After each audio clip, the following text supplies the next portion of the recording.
الحمد لله الحمد لله رب العالمين والصلاة والسلام على رسوله محمد وعلى آله وأصحابه أجمعين أما بعد فأعوذ بالله من الشيطان الرجيم بسم الله الرحمن الرحيم ولنبلونكم بشيء من الخوف والجوع ونقص من الأموال والأنفس والثمرات وبشر الصابرين. وقال تعالى أيضا ولنذيقنهم من العذاب الأدنى دون العذاب الأكبر لعلهم يرجعون. وقال النبي صلى الله عليه وسلم إن أشد الناس بلاء الأنبياء ثم الأمثل فالأمثل. صدق الله العظيم وصدق رسوله النبي الكريم. محترم حضرات کرام، آج بتاریخ 17 اپریل 2020 بروز جمعہ، آج کے روز ہم اپنی مسجد میں بیٹھ کر اللہ تعالیٰ کی یاد کرنے سے محروم ہیں، نماز جمعہ کی ادائیگی سے محروم ہیں، بہت زیادہ پریشانیوں اور تکلیفوں کے اندر ہم لوگ مبتلا ہیں۔ اللہ تعالیٰ کی طرف سے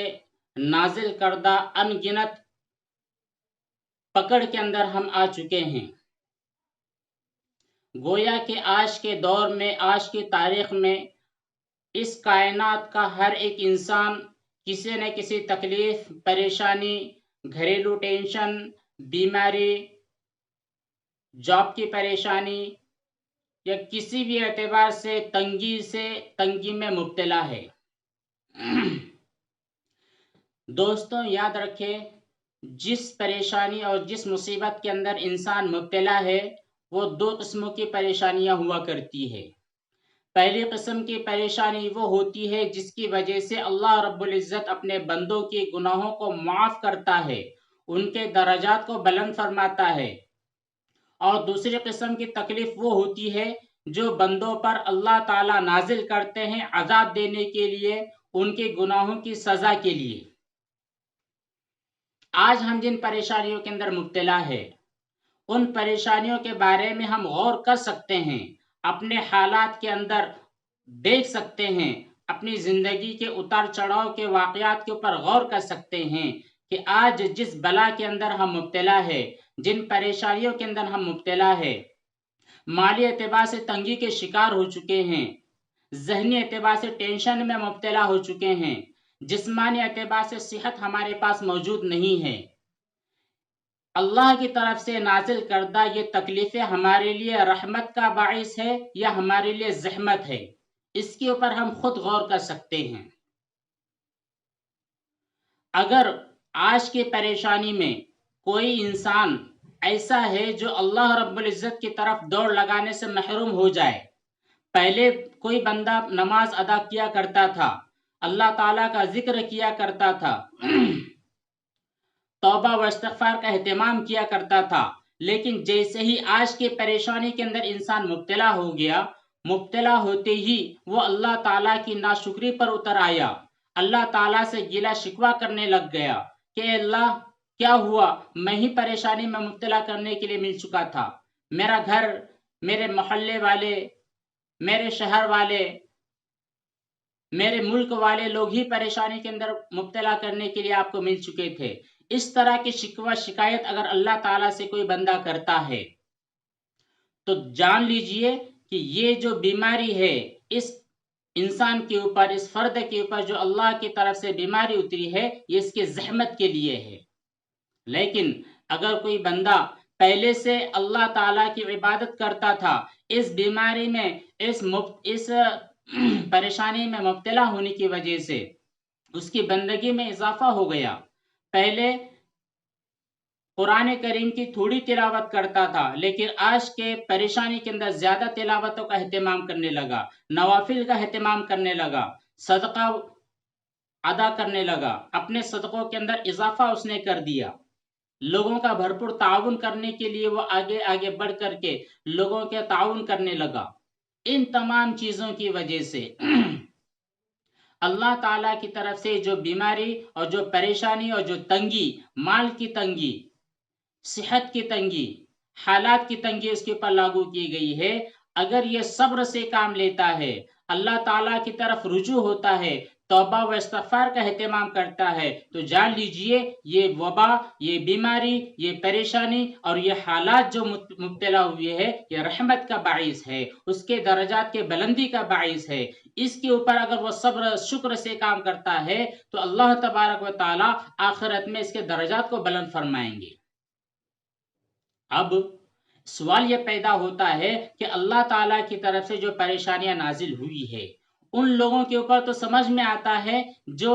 اللہ تعالیٰ کی نافرمانی میں اپنے اوقات کا گزر بسر کرتے تھے، رات دن اللہ تعالیٰ کی نافرمانی میں لگے ہوئے تھے، اللہ تعالیٰ کے احکامات کو توڑنے میں لگے ہوئے تھے، ایسے لوگ اگر پریشانی کے اندر مبتلا ہے تو سمجھ میں آتا ہے کہ اللہ تعالیٰ کی طرف سے عذاب ہے۔ لیکن وہ لوگ جو اللہ تعالیٰ کے فرما بردار بندوں میں داخل ہے، اللہ کی کبھی نافرمانی نہیں کرتے، اگر کوئی گناہ صادر ہو بھی جائے تو فوراً توبہ و استغفار کر لیتے ہیں۔ ان لوگوں کو بیماری میں مبتلا کرنے کی وجہ کیا؟ یعنی اللہ تعالیٰ نے اپنے محبوب بندوں کو بھی اس پریشانی کے اندر شامل کر دیا۔ اس کا جواب محترم بزرگوں یہ ہے کہ اللہ تبارک و تعالیٰ کی طرف سے جو احکامات نازل ہوتے ہیں اس کے اندر خیر ہوا کرتی ہے اور شر بھی ہوا کرتے ہیں۔ اب بندے مختلف ہو جاتے ہیں، کوئی اس کو شر کے اعتبار سے اپنی زندگی میں داخل کرتے ہیں اور کچھ خیر کے اعتبار سے داخل کرتے ہیں۔ حدیث مبارکہ ہے ان اشد الناس بلاء الانبیاء ثم الامثل فالامثل۔ نبی کریم صلی اللہ علیہ وسلم نے ارشاد فرمایا اللہ تعالیٰ کی طرف سے آزمائش میں مبتلا کیے جانے والے جو لوگ ہیں ان میں سب سے زیادہ انبیاء کی جماعت ہے۔ سب سے زیادہ انبیاء کے اوپر پریشانیاں آتی ہے، انبیاء کو آزمایا جاتا ہے، مصیبت دے کر، پریشانی دے کر، تنگی دے کر، حالات میں مبتلا کر کے۔ پھر اس کے بعد انبیاء کی اتباع کرنے والے صحابہ کرام، تابعین، تبع تابعین، اس طرح درجہ بدرجہ لوگوں کو تکلیف میں مبتلا کیا جاتا ہے۔ تو آج کے حالات میں جو اچھے قسم کے لوگ، نیک لوگ بیماری کے اندر، حالات کے اندر، پریشانیوں کے اندر مبتلا ہو چکے ہیں، وہ اللہ تعالیٰ سے شکوہ شکایت نہ کریں، بلکہ یہ کہے اے اللہ آپ کا شکر ہے ہمیں آپ نے اتنا مبتلا نہیں کیا ہے جتنے بہت سارے آج ہمیں دیکھنے ملتے ہیں۔ لوگ در بدر گھوم رہے ہیں، بھٹک رہے ہیں، گھروں پر پہنچ نہیں پا رہے ہیں، بہت سارے لوگ ایسے ہیں جو 2 وقت کی روٹی کے محتاج ہو چکے ہیں۔ اللہ کا شکر ادا کریں کہ ہم اتنے مبتلا نہیں ہیں جتنے اور لوگ مبتلا ہیں۔ اللہ نے ہمیں بہت ساری سہولیات دی ہے، 2 وقت کا ہم پیٹ بھر کر کھانا کھا سکتے ہیں، اطمینان کے ساتھ اپنے گھر والوں کے ساتھ رہ سکتے ہیں۔ لہذا اللہ تعالیٰ کا ہر وقت شکر ادا کریں اور جان لے اس دنیا کے اندر حضرت آدم علیہ السلام سے لے کر نبی کریم صلی اللہ علیہ وسلم تک اور نبی کریم صلی اللہ علیہ وسلم سے قیامت کے روز تک جتنے بھی انسان اس دنیا میں آنے والے ہیں، ان تمام انسانوں کے اندر کوئی بھی ایسا نہیں ہے جس کی 100% زندگی خوشحالی میں گزری ہوئی ہو۔ اللہ تعالیٰ نے تکلیف کے اندر ہر ایک کو مبتلا کیا ہے، حالات میں ہر ایک کو مبتلا کیا ہے۔ ہم اکیلے تنہا لوگ نہیں ہیں جو حالات کا شکار ہیں۔ حضرت خضر علیہ السلام سے ایک شخص کی ملاقات ہوئی، اس نے آپ سے درخواست کی کہ حضرت میرے لیے دعا کر دے کہ جتنے بھی غم، تکلیفیں اور پریشانیاں میری زندگی کے اندر اللہ نے مقدر کر رکھی ہے ان تمام کو ختم فرما دے، میری زندگی کو خوشحالی کے اندر تبدیل کر دے، جتنے لمحے میری زندگی کے باقی ہے وہ تمام اس طرح گزر جائے کہ میں خوش خرم رہا کروں۔ حضرت خضر علیہ السلام نے کہا کہ دیکھیے اللہ تعالیٰ نے اس کائنات میں کسی کو ایسا نہیں بنایا ہے جس کی زندگی میں اتار چڑھاؤ نہ ہو، غمی ہوگی، خوشی ہوگی، پریشانی ہوگی، تکلیف ہوگی، سردی ہوگی، گرمی ہوگی، بارش ہوگی، ہر ایک اعتبار سے حالات تبدیل ہوتے رہیں گے، ایک حالت کے اوپر انسان ہمیشہ کبھی رہ نہیں سکتا۔ لہٰذا میں آپ کے لیے دعا نہیں کر سکتا کہ آپ ہمیشہ خوش و خرم رہیں، لیکن ہاں اتنا میں کر سکتا ہوں کہ آپ دنیا میں چلے جائے، گھومے پھرے، دیکھے کوئی آدمی ایسا تلاش کرے جس کو سب سے زیادہ کم غم ہو، سب سے کم پریشان اگر کوئی ایسا شخص ہے، آپ اس شخص کی نشاندہی کریں. میں اللہ تعالیٰ سے دعا کرتا ہوں کہ آپ کے حالات اس شخص کے جیسے بن جائے، یعنی سب سے کم تکلیف کے اندر مبتلا ہو. لہذا وہ شخص اپنے معاشرے میں نکل گیا اور بڑا خوش تھا کہ ایسے لوگوں کا ملنا مشکل نہیں ہے.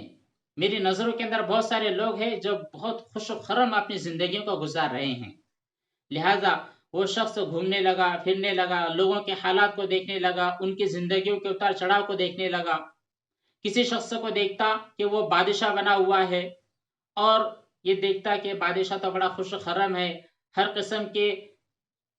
محلات اس کے پاس موجود ہے، ہر قسم کی عیش کی چیز اس کے پاس موجود ہے، لیکن بعد میں پتہ چلتا کہ فلاں فلاں غم اس کے ساتھ لگا ہوا ہے، واپس ہو جاتا. چلتے چلتے کئی دنوں کے بعد ایک شخص کے اوپر اس کی نظر پڑی جو ہیرے جواہرات کا تاجر تھا، سونار تھا. دیکھا کہ یہ تو بڑا خوش خرم نظر آ رہا ہے، پیسوں کی ریل پیل ہے، عالیشان اس کا مکان ہے، نوکر چاکر اس کے گھروں میں ہیں، اور سفر کے لیے عالیشان گاڑی اس کو میسر ہے. بہرحال اس نے اس کی زندگی جتنی ٹٹولی، اس اعتبار سے اس کو پتا چلا کہ یہ کسی بھی قسم کی پریشانی کا شکار نہیں ہے. بس اس کے دل کے اندر یہ بات آ گئی اور اس نے ٹھان لیا کہ میں حضرت سے جب بھی ملاقات ہوگی ان سے دعا کی درخواست کروں گا کہ فلاں تاجر کی زندگی کی طرح اللہ تعالیٰ میری زندگی کو بنا دے. لیکن فوراً اس کے دل میں خیال آیا یہ تو میں نے اس کے باہر کی زندگی دیکھی ہے، پتہ نہیں اندرون اعتبار سے گھر میں کوئی پریشانی ہو، گھر میں کوئی اس کا لڑائی جھگڑا جاری ہو، بچوں کے اعتبار سے کچھ پریشانی ہو، اندرونی کوئی بیماری ہو، میں پوچھ تو لوں. لہذا اس شخص نے اس تاجر کے خالی وقت میں اس سے درخواست کی کہ بھائی میری فلاں اللہ تعالیٰ کے ایک نیک بندے سے ملاقات ہوئی ہے، میں ان سے دعا کی درخواست کرنے والا ہوں کہ وہ مجھے آپ کی جیسی زندگی وہ اللہ تعالیٰ میری زندگی بنا دے.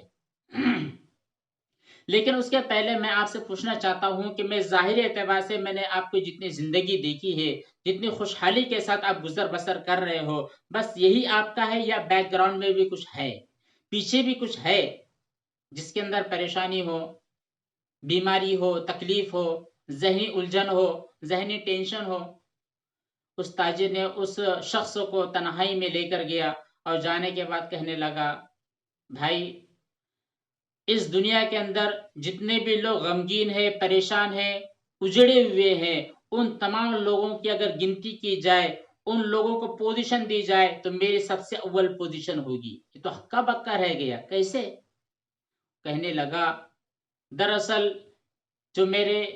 اولاد ہے آپ دیکھ رہے ہو، نوجوان بچے ہیں، خوبصورت بچے ہیں، یہ بچے میرے نہیں ہیں. اور اس نے اپنے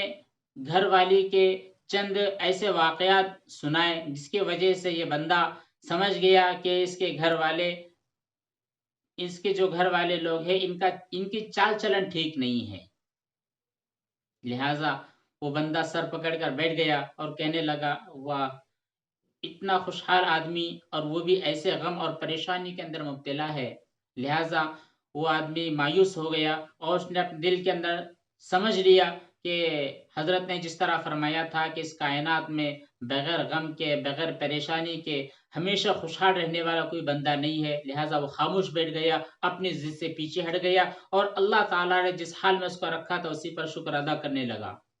اللہ کا کرنا ایسا ہوا چند دنوں کے بعد حضرت سے دوبارہ اس شخص کی ملاقات ہو گئی. جیسے ہی ملاقات ہوئی تو حضرت نے کہا کہ اچھا وہ تمہاری خواہش جو تھی کیا ہوا، کوئی شخص ملا ایسا؟ اس نے کہا کہ نہیں حضرت، اس کائنات میں جہاں تک میری نظر دوڑی ہے، جہاں تک میں نے دیکھا ہے کہ کوئی بھی انسان ہر ایک اعتبار سے خوشی کا دامن اپنے اس ہاتھ میں تھاما ہوا نہیں ہے. کوئی نہ کوئی شخص کسی نہ کسی بیماری کے اندر، کسی نہ کسی پریشانی میں مبتلا مجھ کو نظر آیا. حضرت نے کہا میں نے تو پہلے ہی کہا تھا اس کائنات میں کوئی بھی انسان ایسا نہیں ہے جو 100% خوشحال ہو. 100% خوشی اگر آپ کو ملے گی تو وہ آخرت کی خوشی ہے، آخرت میں ملے گی. فَلَا خَوْفٌ عَلَيْهِمْ وَلَا هُمْ يَحْزَنُونَ. وہ زندگی ایسی ہوگی جہاں پر کوئی خوف نہیں ہوگا، کوئی غم نہیں ہوگا، لہٰذا اس دنیا کے اندر کسی کی بھی زندگی 100% خوشی سے بھری ہوئی نہیں ہے. ہاں میں اتنا کر سکتا ہوں، اللہ تعالیٰ سے دعا کروں گا کہ عافیت کی زندگی تمہیں عطا فرمائے. ہم بھی اللہ تعالیٰ سے عافیت کی زندگی طلب کرتے ہیں. لیکن موجودہ حالات میں جو لوگ پریشانیوں کا شکار ہے، پریشانی بیماری کے اعتبار سے ہو سکتی ہے، حالات کے اعتبار سے ہو سکتی ہے، مال و دولت کے اعتبار سے ہو سکتی ہے، غمی کے اعتبار سے ہو سکتی ہے، کسی نہ کسی اعتبار سے پریشانی کے جو لوگ شکار ہیں ان کے لیے کرنے کی کچھ کام ہے. ان کرنے کے کاموں میں سب سے پہلی بات یہ صبر کریں. اللہ تعالیٰ سے شکوہ شکایت ہرگز نہ کرے. جو حالات اس کی طرف اللہ تعالیٰ کی طرف سے متوجہ ہوئے ہیں اس کے اوپر صبر کرے. اے اللہ میں صبر کرتا ہوں اس بیماری کے اوپر، اس پریشانی کے اندر، اور صبر کا دامن اپنے ہاتھ سے نہ چھوٹنے دیں. تکالیف کے اندر لوگ مبتلا ہوتے ہیں، اللہ تعالیٰ نے جن تکلیفوں میں مبتلا کیا ہے اس کے بارے میں اگر انسان جان لے، بعض احادیث کے اندر ہے کہ جب آخرت میں انسان کے اعمال کو تولا جائے گا اور نیکیوں کو تولنے کا جب سلسلہ جاری ہوگا تو اسی کے اندر اس آدمی پر جو وبائیں، بیماریاں، پریشانیاں، تکلیفیں دنیا میں لاگو کی گئی تھی اس کا بھی وزن کیا جائے گا، اور اسی اوپر جو اس نے صبر کیا ہے اس کا بھی وزن کیا جائے گا. تو انسان دیکھے گا کہ جو تکلیف اس کو دنیا میں دی گئی تھی یہ تو مچھر کے پر کے برابر بھی نہیں تھی، ہوا منصورہ ہو گئی، یہ ہوا میں اڑ گئی. بھول جائے گا، وہ تکلیف کی شدت کو بھول جائے گا. لیکن وہاں پر جو اس نے صبر کیا ہے اس صبر کو جب تولا جائے گا تو انسان افسوس کرے گا اپنی زندگی پر، کاش زندگی میں مجھے ایسی تکلیف دی جاتی، میری کھال کو ادھیڑ دیا جاتا اور میں اس کے اوپر اللہ تعالیٰ کے سامنے صبر کے گھونٹ پیتا تو مجھ کو اور بھی کتنے زیادہ اللہ تعالیٰ کی طرف سے انعامات دیے جاتے. ایک مثال کے طور پر آپ جان لیجئے، ایک ڈاکٹر ہو، کسی انسان کو کوئی پریشانی ہو، کوئی جسم کے اوپر کوئی پھوڑا پھنسی آ جائے، وہ ڈاکٹر کے پاس موٹی تگڑی فیس دے گا اور ڈاکٹر سے منت سماجت کرے گا، لوگوں سے سفارش کروائے گا کہ ڈاکٹر صاحب آپ فلاں وقت نکال لیجئے اور سرجیکل مجھ پر جو بلیڈ چلوائیے اور میرا آپریشن کر کے وہ جو بیماری کا پھوڑا اور پھنسی میرے جسم پر ہے اس کو مجھ سے جدا کیجیے. یہ ایسا ہو گیا، پیسہ دے رہا ہے، وقت بھی دے رہا ہے اور ڈاکٹر کو کہہ رہا ہے کہ مجھ کو تکلیف پہنچاؤ. دراصل اس کو تکلیف پہنچا رہا ہے ڈاکٹر تو وہ تکلیف بڑی صحت کے لیے پہنچا رہا ہے. آج تکلیف پہنچا رہا ہے، لیکن تکلیف کیوں پہنچا رہا ہے کہ تھوڑی سی تکلیف کے بعد صحت اس کو ملنے والی ہے. اسی طرح کوئی ماں اپنے چھوٹے سے بچے کو جو پانی سے بہت ڈرتا ہو، منہ نہیں دھوتا، وہ نہاتا نہیں ہے، لیکن ماں کیا کرتی ہے، اپنے اس بچے کو زبردستی پکڑتی ہے، اس کو نہلاتی ہے، دھلاتی ہے. نہلانے دھلانے کے درمیان بچہ چلاتا ہے، چیختا ہے، لیکن ماں اس کو چھوڑتی نہیں، زبردستی اس کو نہلاتی ہے، اس کے جسم پر لگے ہوئے میل کچل کو دور کرتی ہے. جب بچہ بڑا ہو جاتا ہے، بڑا ہونے کے بعد وہ سمجھتا ہے کہ میری ماں بچپن میں جو مجھ کو زبردستی پکڑ کر نہلاتی دھلاتی تھی یہ دراصل میرے حق میں بہتر تھا، اگر وہ یہ عمل نہ کرتی تو میں گندا رہ جاتا، جس کی وجہ سے آس پڑوس والے جو بچے میرے ساتھ ہنستے کھیلتے بیٹھتے تھے وہ مجھ سے نفرت کرنے لگتے. لیکن میری ماں کے زبردستی نے، میری ماں کی مجھ کو تکلیف دینے کی وجہ سے دوسرے بچے مجھ سے ملنے جلنے والے بن گئے، مجھ سے محبت اور پیار کرنے والے بن جائے. اسی طرح جب بچہ تھوڑا بڑا ہو جائے، بڑا ہونے کے بعد اس کی ماں اور باپ زبردستی اس کو پکڑ کر اسکول اور مدرسے میں لے جاتے ہیں، بچہ جاتا نہیں ہے، روتا ہے، چیخ و پکار کرتا ہے، 2-3 گھنٹہ تعلیم گاہ میں بیٹھنا اس کو اپنے آپ پر ظلم سمجھ میں آتا ہے. لیکن یہ حالات اس کے ساتھ لگاتار جاری رہتے ہیں، زبردستی والدین اس کو پکڑ کر درسگاہ داخل کرتے ہیں اور وہاں پر 4-5 گھنٹے اس کو لگاتار بیٹھنے پر مجبور کر دیتے ہیں. جب وہ بچہ بڑا ہو جاتا ہے، کچھ قابل ہوتا ہے، اس کے پاس علم ہنر آتا ہے، اپنے والدین کا شکریہ ادا کرتا ہے کہ ان کا جبر، ان کا ظلم مجھ پر بہتر ہوا. اگر وہ مجھ پر جبر نہ کرتے، زبردستی مجھ کو درسگاہوں کے اندر نہ بٹھاتے تو آج میں جاہل ہوتا، علم والوں کے صف کے اندر بیٹھنے کا مستحق نہیں ہوتا۔ اسی طرح اللہ تبارک تعالیٰ کی طرف سے جو انسانوں کے اوپر پریشانیاں اور مصیبتیں آتی ہے وہ انسانوں کی بھلائی کے لیے ہی آتی ہے، مسلمانوں کے اوپر بھلائی ہوتی ہے، اور وہ لوگ جو اللہ تعالیٰ کو مانتے نہیں ہیں، اللہ تعالیٰ کا انکار کرتے ہیں، ان لوگوں کے لیے تکلیف کا باعث ہوتی ہے۔ حضرت مولانا اشرف علی تھانوی رحمۃ اللہ علیہ نے اپنے واقعات کے اندر مواعظ میں ایک واقعہ لکھا ہے کہ ایک گاؤں کے اندر ایک مسلمان اور ایک یہودی، یہ دو لوگ نزاع کی حالت میں تھے، ان کے انتقال کا وقت قریب تھا، انتقال کا وقت قریب تھا، اور مسلمان کے دل کے اندر آخری خواہش یہ جاگی کہ میں زیتون کا تیل کھاؤں۔ اسی طرح وہ جو یہودی تھا اس کے دل میں بھی آخری خواہش یہ پیدا ہوئی کہ میں مچھلی کھاؤں۔ اللہ تبارک تعالیٰ نے دو فرشتوں کو حکم دیا کہ ایک فرشتے کو بلایا اور کہا کہ جاؤ فلاں علاقے کے اندر ایک یہودی ہے جو مرنے کے قریب ہے، آخری وقت ہے، اور آخری خواہش اس کی یہ ہے کہ میں مچھلی کھاؤں، اور حالات یہ ہے کہ جس گاؤں کے اندر وہ رہ رہا ہے وہاں پر آس پاس مچھلی نہیں ہے، لہٰذا تم مچھلی لو اور جا کر کے اس کے گھر کے تالاب کے اندر مچھلی ڈال دو تاکہ اس کے گھر والے مچھلی نکالے اور اس کو کھلائے، اس طرح اس کی آخری خواہش پوری ہو جائے اور وہ سکون کے ساتھ مر جائے۔ جبکہ مسلمان کے بارے میں اللہ تبارک تعالیٰ نے حکم دیا کہ جاؤ اور اس مسلمان کی جو آخری خواہش ہے کہ میں زیتون کا تیل کھاؤں، حالانکہ اس کے گھر میں زیتون کا تیل اس کی الماری میں رکھا ہوا ہے، جاؤ اور اس تیل کو تم ضائع کر دو تاکہ وہ اپنی آخری خواہش پوری نہ کر سکے۔ فرشتے تھے، اللہ تبارک تعالیٰ کے حکم پر عمل کرنا ان کے لیے ضروری ہے، لہٰذا وہ دونوں چلے گئے اور اپنے اپنے مشن پر لگ گئے۔ اللہ کا کرنا کہ ان دونوں فرشتوں کے درمیان میں راستے کے اندر ملاقات ہو گئی۔ جب دونوں ایک دوسرے سے ہم کلام ہوئے تو ایک نے کہا کہ بھائی آپ کا مشن کیا ہے؟ تو اس نے کہا کہ میرا مشن یہ ہے کہ ایک یہودی آدمی کا انتقال ہو رہا ہے، میں اس کی آخری خواہش پوری کر دوں۔ جبکہ دوسرے فرشتے نے کہا میری آخری خواہش یہ ہے کہ ایک مسلمان جس کا انتقال ہو رہا ہے وہ نزا کی حالت میں ہے، اس کی آخری خواہش زیتون کا تیل کھانے کی ہے، جبکہ اسے گھر میں تیل موجود بھی ہے، لیکن اللہ تبارک تعالیٰ کی طرف سے آرڈر ہے کہ اس تیل کو ضائع کر دیا جائے اور اس کی آخری خواہش کی تکمیل نہ کی جائے۔ دونوں کے دونوں پریشان ہو گئے کہ اللہ یہ آپ کا کیا حکم ہے؟ لیکن اللہ تبارک تعالیٰ کے حکم اور اس کے حکم کی حکمت یہ دونوں جانتے، ان کو پتا ہے کہ یہ حکم ہے، لیکن اس کی جو بھی حکمت ہے وہ اللہ تبارک تعالیٰ کے پاس ہے، ہمیں تو حکم کی پابندی اور تعمیل کرنی ہے۔ لہٰذا دونوں فرشتے چلے گئے اور اپنے اپنے کاموں کو انجام دینے کے بعد اللہ تبارک تعالیٰ کے پاس واپس لوٹے۔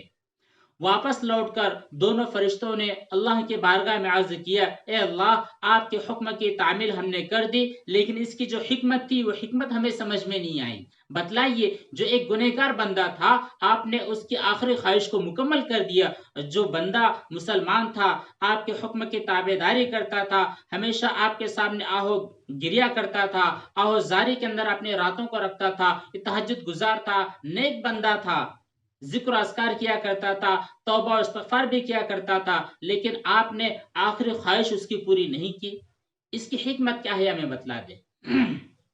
اللہ تبارک تعالیٰ نے ارشاد فرمایا وہ جو میرے دو بندے تھے ان میں ایک نیک تھا اور دوسرا بد تھا، جبکہ میرا معمول یہ ہے کہ جو بھی لوگ اس دنیا میں نیک کام کرتے ہیں میں جو لوگ نیک ہوتے ہیں ان کی نیکی کا بدلہ آخرت میں دیا کرتا ہوں، اور جو بد ہوتے ہیں جو مجھ کو نہیں مانتے، جو مجھ پر ایمان نہیں رکھتے، میں ان کے نیکیوں کا بدلہ ان کو دنیا ہی میں دے دیتا ہوں۔ لہٰذا وہ جو یہودی بندہ تھا اس نے بہت سارے نیک کام کیے، بہت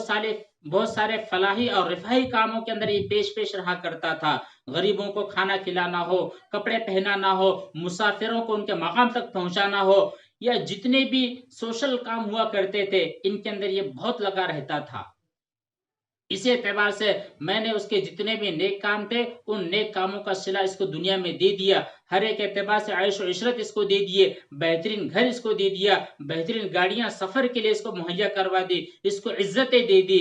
لوگوں کے اندر اس کے نام کو کر دیا۔ بہرحال جتنے بھی اس کے نیک کام تھے ان تمام نیک کاموں کا صلہ میں نے اس کو دنیا میں دے دیا۔ ایک کام باقی تھا جس کا صلہ میں اب تک نہیں دے سکا تھا، لیکن آخری خواہش اس کی یہ ہوئی، میں آخر میں مرنے سے پہلے مچھلی کھانا چاہتا ہوں، تو یہ اس کے ایک نیک کام کے بدلے میں اس کا ایک دنیا میں بدلہ دے دینا تھا، اس لیے میں نے اس کی آخری خواہش پوری کر دی اور تمہارے ذریعے اس کو میں نے مچھلی پہنچا دی۔ اب یہ آخری خواہش پوری کرے گا، گویا کہ دنیا میں اس کی جتنی تمنائیں تھی وہ سب پوری ہو گئی، جتنے نیک کام تھے ان تمام نیک کاموں کا صلہ اور بدلہ اس کو دے دیا گیا۔ اب یہ مر جائے گا اور جب میری بارگاہ میں اس کو لایا جائے گا تو یہ اس کے پاس کوئی ایسا عمل نہیں ہوگا جس کی نیکی میرے ذمہ باقی ہو، جس کا بدلہ مجھ کو دینا پڑے، لہٰذا جتنا کو دینا تھا میں نے اس کو دنیا میں دے دیا۔ اور رہا مسلمان کا معاملہ، اس مسلمان نے جب سے یہ بیماری اور تکلیف میں مبتلا ہے تب سے لے کر اب تک آخر وقت تک جتنے گناہ تھے ان تمام گناہوں کو اس کی بیماری کی حالت میں نے معاف کر دیا۔ بہت سارے گناہ اس کے میں نے معاف کر دیے، ایک گناہ بچا ہوا تھا جو باقی تھا۔ میں چاہتا تھا کہ جب بھی یہ بندہ میرے سامنے آئے گا اس صورت میں آئے کہ بالکل گناہوں سے دھلایا ہو، بالکل پاک صاف ہو، جیسے ہی میرے سامنے آئے میں فوراً اس کو بلا حساب و کتاب جنت کا داخلہ دے دوں، لیکن ایک گناہ باقی تھا۔ لہٰذا اس بندے نے اپنے آخری خواہش یہ پیدا کی کہ میں مرنے سے پہلے زیتون کا تیل کھانا چاہتا ہوں۔ اس زیتون کے تیل کھانے کی آخری خواہش کو میں نے پورا نہیں کیا، پورا نہ کرنے کی وجہ سے اس بندے کا دل ٹوٹ گیا، اس دل کے ٹوٹ جانے کی وجہ سے اس بندے کے دل کے ٹوٹ جانے کی وجہ سے اس کا آخری خواہش پوری نہیں ہوئی، لہٰذا اس کا ایک گناہ اس دل کے ٹوٹ جانے کی وجہ سے میں نے معاف کر دیا۔ تو محترم دوستو، آج کے حالات میں ہو سکتا ہے اللہ تبارک تعالیٰ سے جتنی چیزیں ہماری طرف متعین کی گئی ہے، لاگو کی گئی ہے، یہ سب اس لیے ہو کہ ہم سے جو گناہ ہوئے ہیں، ہم سے جو لغزشیں ہوئی ہیں، ان تمام گناہوں کا کفارہ اللہ تبارک تعالیٰ کرنا چاہتے ہیں۔ لہٰذا ایسی پریشانی کے حالات کے اندر، تنگی کے حالات میں ہمارے لیے ضروری ہوتا ہے کہ ہم رجوع اللہ کریں۔ اللہ تعالیٰ سے جو ہمارا رابطہ تھا یہ رابطہ کمزور ہو چکا ہے، یہ ٹوٹ گیا ہے، لہٰذا دوبارہ اللہ تعالیٰ کی طرف ہم اپنے آپ کو متوجہ کریں، اللہ تعالیٰ سے معافی مانگے۔ اگر ہم پہلے کم نمازیں ادا کرتے تھے نمازوں کے اندر اضافہ کر دے، پہلے صدقات ادا کیا کرتے تھے اس کی تعداد کم تھی، اس کی مقدار کم تھی، صدقے اور زکوٰۃ کی مقدار کو بڑھا دے، اللہ تبارک تعالیٰ سے آہوزاری کرے، راتوں میں اٹھے، اپنے لیے، اپنے گھر والوں کے لیے، اپنے شہر والوں کے لیے، اپنے ملک میں بسنے والوں کے لیے، سارے عالم کے لیے دعائیں کرے۔ جو لوگ بیماریوں کے اندر مبتلا ہے دعا کرے اللہ تبارک تعالیٰ ان تمام لوگوں کی بیماریوں کو دور فرمائے، انہیں شفائے کاملہ دائمہ عاجلہ مستمرہ نصیب فرمائے۔ جو لوگ تنگی کے شکار ہے دعا فرمائے کہ اللہ تبارک تعالیٰ انہیں پیٹ بھر کر کھانے کھلائے۔ جو لوگ ان کو کھانا کھلا رہے ہیں ان کا تعاون کرے، اپنے صدقات ادا کرے، اپنے جو لوگ سوشل ورکنگ کر رہے ہیں ان کا تعاون کرے، ان تک اپنے رقم کو پہنچائے، وہ لوگوں کا تعاون کر رہے ہیں خود تعاون کرے، اگر آپ جا کر کے تعاون نہیں کر سکتے اپنے رقومات ان تک پہنچائے تاکہ وہ لوگوں کا بھرپور تعاون کرے۔ جو ڈاکٹرز حضرات، جو حکومت کے اہلکار